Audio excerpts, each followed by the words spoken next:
And President Nana Akufo-Addo has confirmed James Oppong-Baanuh as Substantive Inspector General of Police with a 2-year contract extension. His confirmation comes 2 months after he was appointed acting IGP after the exit of David Asante-Apietu. His contract has also been extended by 2 years by the President after President Akufo-Addo in October 2018 granted him a 1-year extension which will end this month, October 2019. James Oppong-Baanuh was appointed Deputy IGP in 2017 ahead of his mandatory retirement age of 60. He has held various portfolios including Director General, Administration Services, PIPS, Human Resources, Research and Planning, amongst others. Let's do a brief analysis on Mr. James Oppong-Baanuh. Joining me via Skype for this conversation is Mr. Adam Bonner, a security analyst. Good morning, Mr. Bonner. Good morning. Good morning to your viewers. Thank you very much, sir. So did the confirmation of this IGP take you by surprise? Well, it's a yes and no. It's a yes and no in the sense that we have to remember the president has a sole prerogative to appoint an IGP but per the law, and he has to do that in consultation with the Council of State. And so I would say, based on that, I'm not surprised the president has appointed him.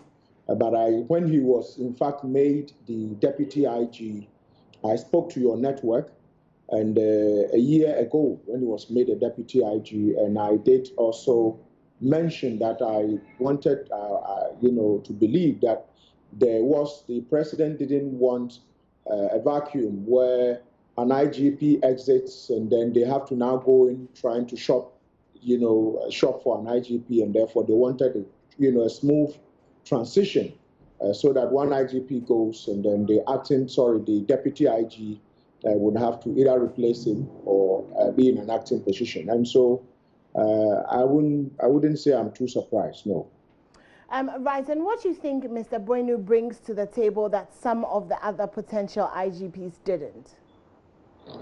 Well, first of all, what he brings to the table has to do with the fact that within the current crop of COPs, commissioners of police, he's the most qualified when it comes to police service administration. If you look at, myself and the team, did this analysis, I think, in collaboration with yourselves, which was televised on your network. And the findings are there. I'm sure you still have it, where it points to the fact that he is the most qualified when it comes to police service administration. And therefore, he brings to the table somebody who has a very long service when it comes to working in various portfolios, within the legal department of the Ghana Police Service and working at various, locations when it comes to police administration. And so that's what he brings to the table. And let's also remember when he was made acting IGP, he kind of took some very swift actions, which some of us interpreted to mean something else. But then if he's going to continue in that tangent, then chances are that the kind of brutality some section of the Ghana police would usually met out to citizens would come down. The kind of unprofessional conduct of some of the police officers would come down, because then you would have an IGP who would not, would not worry too much if he has to crack the whip, if he has to sanction one of his own. If you look at the Lakeside District Commander, he was interdicted for putting someone in custody for more than the mandatory 48 hours. Some officers were interdicted for missing AK-47s. Then we've had just the recent guys who also beat up the guy in the Eastern region. He's interdicted them, and the list goes on and on and on.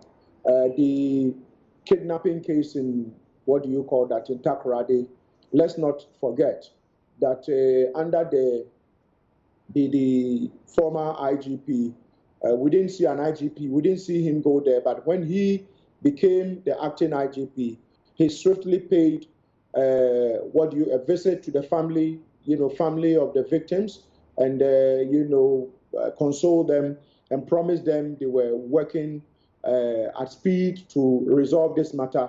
And indeed, the issue has been resolved. I mean, when I say resolved, it's brought something that looks like finality to this case in the western region when it comes to the Takoradi missing. And now we know that they were kidnapped and probably they've lost their lives. But all these things have happened under his administration within these few months that he was made the acting IG. And so I would say whatever views some of us probably had with regards to him being in an acting position or being in the deputy IG position now is irrelevant. We have to support him because crime fighting, we have to remember, has to do with perception. And therefore, if you are talking about perception, then it means that all of us would have to support him, the rank and file. And he would have to lead by bringing along all the police officers who he superintends over. He doesn't need to leave anybody behind because then he can't fight crime. He can't lead the charge to fight crime without getting the support of his officers.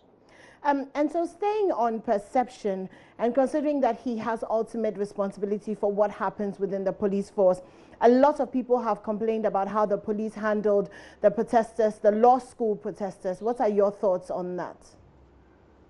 Well, I would say very reprehensible, heavy-handedness once again by the Ghana police, and denial by the Ghana police to the effect that they did not use force. But if you look at it, the force used was not appropriate, was not proportionate. And then, therefore, if they said they used water cannons or water that was not hot, they fired rubber bullets.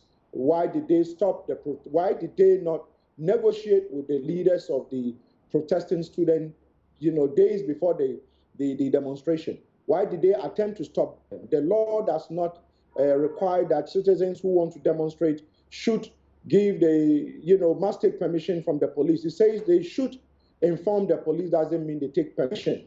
And therefore, if the police wanted to stop them from demonstrating, they could have gone to court to get a court warrant stopping them from demonstrating. They didn't.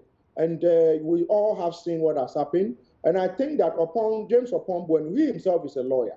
And so I hope that he is going to get a committee in place to investigate this brutality against the law students and the brutality against, a section of Ghanaians by a section of police officers in general, because we are having one too many atrocities being perpetrated on the citizens by a section of the Ghana Police Service, and it is not very good for their own image.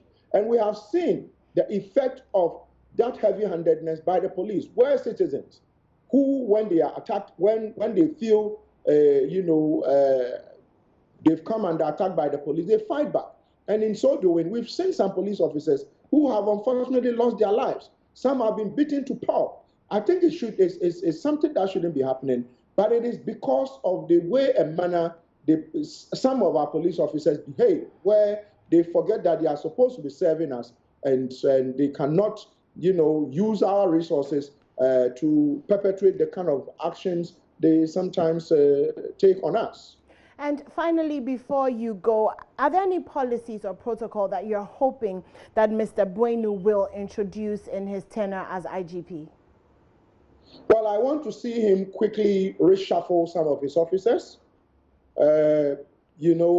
He's now made the IGP, and we are told Yohonu is the deputy.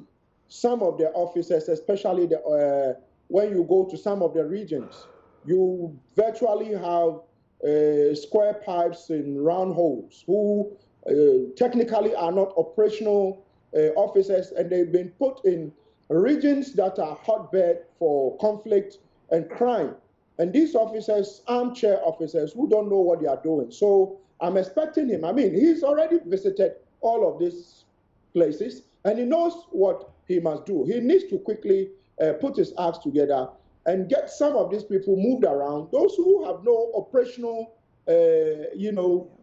tactics. He should move them and put them in some offices. Let them work on files instead of putting them in charge of regions. I think once he does that, we are going to see improvement in the way they fight crime. And also there should be transparency when it comes to police-citizen relationship. I think it is at its lowest because we are not seeing a lot of engagement, even though over the period the police, ECLU and its people have done a lot through the Ghana Police Watch, series. They are doing a lot, but I think that it is not. They should do more to bring citizens and police very close in making sure that we understand them. They understand the mentality of the citizen. These are some of the things I think under Oppong-Baanuh and the deputy Yohonu, I am told is the deputy IGP. They should be doing to make sure crime rate reduces in this country. Thank you very much, Mr. Adam Bonah, for your time. We're very grateful.